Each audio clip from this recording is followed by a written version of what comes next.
আসসালামু আলাইকুম ওয়া রাহমাতুল্লাহি ওয়া বারাকাতুহু। দেশ প্রবাসী এবং দেশের বাইরে যে সমস্ত আমার ভাই আছেন সকলকে আন্তরিক ভালোবাসা, শুভেচ্ছা, রমজানুল মুবারকের ভালোবাসা। এই রমজানুল মুবারকের মাসে আল্লাহ তাআলা সকলের রোজাকে কবুল করুক, ইফতারিকে কবুল করুক এবং সেহরিকে কবুল করুক। আল্লাহ তাআলা আমাদের সকলের তারাবি পড়াকে কবুল করুক এবং সকলের মঙ্গল হোক, এই দোয়া সকলের জন্য দিচ্ছি।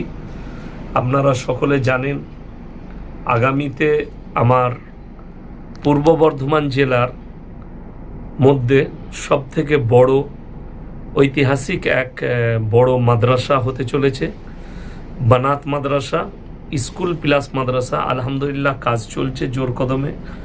যারা দেশ প্রবাসী থেকে দেখছেন তারা অবশ্যই আমার সঙ্গে যোগাযোগ করবেন এবং রমজান মাসে জাকাত, সাদকা, ফিতরা যাদের ইচ্ছা তারা অবশ্যই পাঠাবেন। সিমেন্টের পয়সা, সিমেন্ট অনেক প্রয়োজন, রডের প্রয়োজন, যারা পারবেন সকলে পাঠাবেন। আমাদের ফোনপে নাম্বার দেওয়া থাকবে, সেই ফোনপে নাম্বারে আপনারা টাকা পাঠাবেন। হোয়াটসঅ্যাপে ঠিকানা বলে দিবেন, ইনশাল্লাহ হোয়াটসঅ্যাপে আপনাদেরকে বিল পাঠিয়ে দেওয়া হবে। আপনারা দোয়া রাখবেন আমার জন্যে, দেশের জন্যে, দশের জন্যে। আল্লাহ সকলের মঙ্গল করুক। আসসালামু আলাইকুম ওয়া রাহমাতুল্লাহি ওয়া বারাকাতুহু।